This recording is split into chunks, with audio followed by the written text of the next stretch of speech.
The war for the iPhone is over, and Google just won. For years, the tech world held its collective breath, waiting for Apple to reveal its big artificial intelligence move. We expected magic. We got a partnership. The prevailing theory was simple. Apple Intelligence would be a proprietary masterpiece, a walled garden of generative AI built entirely by the engineers in Cupertino, powered by their own silicon. Then, the headline that changed everything hit the wires. Apple is partnering with Google's Gemini models. The very intelligence once thought to be their biggest rival is now the engine under the iPhone's hood. Why the surrender? Because frontier AI is no longer just about clever code or sleek design. It has become a game of raw, brutal capital.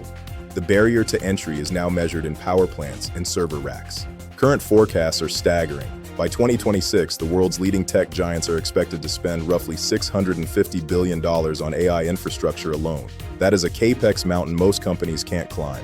Google, Microsoft, and Amazon are burning through cash at an unprecedented rate, building massive data centers that are essentially small cities dedicated to compute. This is the physical foundation of the new economy. Apple looked at that astronomical bill and made a cold, calculated decision. Why build the factory when you can just buy the product?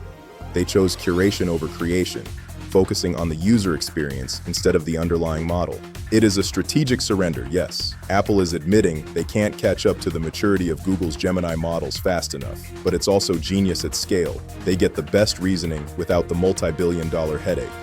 However, this deal creates a massive tension. The brain inside your premium device, the tool that writes your emails and summarizes your life, is now owned and operated by Apple's biggest competitor. For Google, this is the ultimate win.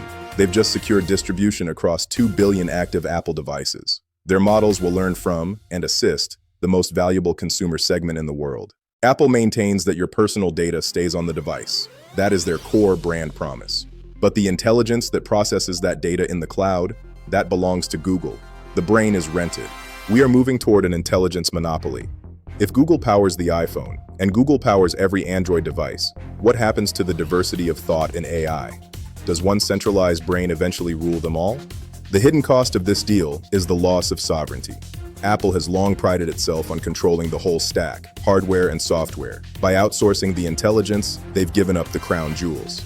The barriers to entry are now so high that only 3 or 4 companies on the planet can truly compete. We are seeing a massive consolidation of power that could define the next 50 years of human history. As a consumer, you're left with a dilemma. You get the best features today, but at what cost to your future privacy? Are you comfortable with a Google-powered iPhone, or is this the start of a digital nightmare? Apple's marketing will tell you it's safe, but when the cloud is owned by the world's biggest data-gathering machine, can we ever truly be sure our thoughts and interactions are our own? The competitive landscape is being redrawn. We used to care about who had the best screen or the best battery. Now we care about who has the best data centers. The infrastructure is the product. This is what I call the silicon workforce. It's the automation of thought and reasoning, distributed at scale through the devices we carry in our pockets. And it's only just beginning. Think back to 2007. The iPhone changed how we interact with the world. This partnership with Google Gemini marks a pivot just as significant, the moment the device became a vessel for a global intelligence. The markets are already reacting.